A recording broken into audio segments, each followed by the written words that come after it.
Hello everyone, welcome to adventure journey. എങ്ങനെ പോകുന്നു നമ്മുടെ ഒരുക്കങ്ങൾ? ഇന്നലെ മിഷൻ സിനിമ അടിപൊളിയല്ലായിരുന്നോ? ഇന്ന് നമ്മൾ ഫാമിലി ഒരുമിച്ച് റിഫ്ലക്റ്റ് ചെയ്യുന്ന ദൈവവചന ഭാഗം ഇതാണ്.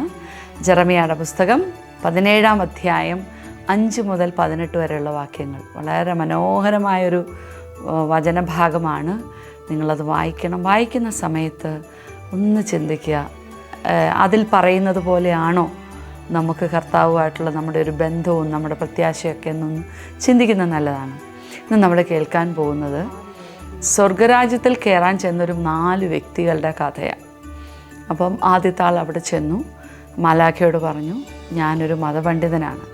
ഭൂമിയിൽ ജീവിച്ചിരിക്കുന്ന കാലഘട്ടത്തിൽ ഞാൻ ധാരാളം വചനം വായിക്കുകയും അനേകം ആളുകൾക്ക് വചനം വ്യാഖ്യാനിച്ചൊക്കെ കൊടുത്തിരുന്ന ഒരാളാണ് ഞാൻ. ഉറപ്പായിട്ടും എനിക്ക് സ്വർഗത്തിൽ പ്രവേശിക്കാനുള്ള യോഗ്യതയുണ്ട്, എന്നെ കയറ്റിവിടണം. മാലാഖ പറഞ്ഞു, ഒന്ന് വെയിറ്റ് ചെയ്യൂ, നിങ്ങൾ ഈ കാര്യങ്ങളൊക്കെ ചെയ്യുമ്പോൾ നിങ്ങളുടെ ഉദ്ദേശശുദ്ധി എന്താണെന്നൊന്ന് പരിശോധിക്കാൻ ഒരല്പസമയം വേണം, കുറച്ച് നേരം വെയിറ്റ് ചെയ്യാൻ പറഞ്ഞു. അപ്പോഴത്തേക്ക് അടുത്ത ആൾ വന്നു. അടുത്ത ആൾ വന്നിട്ട് പറഞ്ഞു, ഞാൻ കൂടുതൽ സമയം പ്രാർത്ഥിക്കാൻ സമയം കണ്ടെത്തിയ ഒരാളാണ്. ദൈവവുമായിട്ട് എനിക്ക് നല്ല ബന്ധമുണ്ടായിരുന്നു. അപ്പോൾ എൻ്റെ ജീവിതത്തിൻ്റെ ഏറിയ ഭാഗവും പ്രാർത്ഥനയിലായിരുന്നു. അപ്പോൾ അതുകൊണ്ട് എനിക്ക് എന്തായാലും ദൈവത്തോടൊപ്പം വസിക്കാനുള്ള യോഗ്യതയുണ്ട്, എന്നെ കയറ്റിവിടണമെന്ന് പറഞ്ഞു. മാലാഖ പറഞ്ഞു, അങ്ങും അല്പനേരം വെയിറ്റ് ചെയ്യണമെന്ന് പറഞ്ഞു. അത് കഴിഞ്ഞ് മൂന്നാമത്തെ ഒരാൾ വന്നിട്ട് പറഞ്ഞു, ഞാനൊരു സാധാരണക്കാരനാണ്, പക്ഷെ എൻ്റെ ഫാമിലിയോട് എനിക്ക് വലിയ സ്നേഹമായിരുന്നു. ഞാൻ എൻ്റെ ഉത്തരവാദിത്തങ്ങളൊക്കെ ചെയ്തു, ഫാമിലിയുടെ കാര്യങ്ങളൊക്കെ നന്നായിട്ട് ജീവിച്ചു. ഞാനും എൻ്റെ ഫാമിലി, അതായിരുന്നു ഭൂമിയിലെ എൻ്റെ ഏറ്റവും വലിയ ലോകം.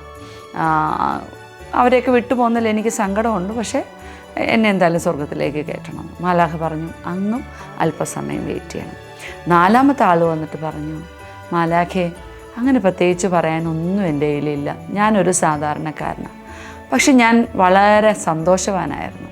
എൻ്റെ ജീവിതത്തിൽ നഷ്ടങ്ങളുണ്ടായി, വേദനകളുണ്ടായി, സന്തോഷിക്കുന്ന അനുഭവങ്ങളുണ്ടായി, പക്ഷെ എല്ലാ സമയത്തും എനിക്കൊരു പ്രത്യാശയുണ്ടായിരുന്നു.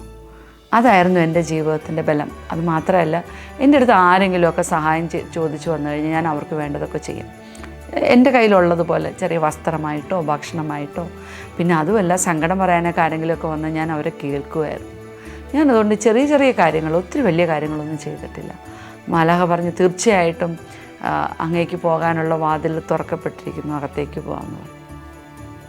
പ്രിയമുള്ളവരെ, നമ്മൾ ചെയ്യുന്ന കാര്യങ്ങളുടെ ഒരു കനമോ വലിപ്പമോ ഒന്നുമല്ല, കർത്താവ് എങ്ങനെയാണ് ഇതിനെയൊക്കെ എടുക്കുന്നതെന്ന് നമുക്കറിയത്തില്ല. അപ്പം നമുക്ക് എല്ലാ സമയത്തും ആ ഒരു ദൈവവുമായിട്ടുള്ളൊരു കണക്ഷൻ ഉണ്ടെങ്കിൽ നമുക്ക് പരാതിയില്ലാതെ പിറുപിറുപ്പില്ലാതെ വളരെ കൂളായിട്ട് എപ്പോഴും ഫലം നൽകുന്ന ഒരു ജീവിതത്തിന് ഉടമകളായിട്ട് നമുക്ക് മാറാനായിട്ട് സാധിക്കും. അപ്പോൾ ഇന്ന് നമ്മൾ ചെയ്യേണ്ടുന്നത്, നമുക്കെല്ലാം മിഷൻ സ്വപ്നങ്ങളില്ലേ? ചിലപ്പോൾ നിങ്ങൾക്ക് ഏതെങ്കിലും ഒരു സ്ഥലത്ത് പോയി മിഷൻ ചെയ്യണമെന്നായിരിക്കാം. അതുമല്ലെങ്കിൽ നിങ്ങൾ കർത്താവിന് പങ്കുവയ്ക്കാനായിട്ട് നിങ്ങൾക്ക് ചെയ്യണം തോന്നുന്ന എന്തെങ്കിലും ഒരു കുഞ്ഞ് ആശയമായിരിക്കും. എന്തോ ആയിക്കോട്ടെ, നിങ്ങളുടെ ഒരു മിഷൻ ഡ്രീം നിങ്ങളെല്ലാവരും, കുഞ്ഞു കൂട്ടുകാർക്കും എന്തെങ്കിലുമൊക്കെ ചെറിയ ചെറിയ മിഷൻ ഡ്രീംസ് ഉണ്ടാവണം കേട്ടോ.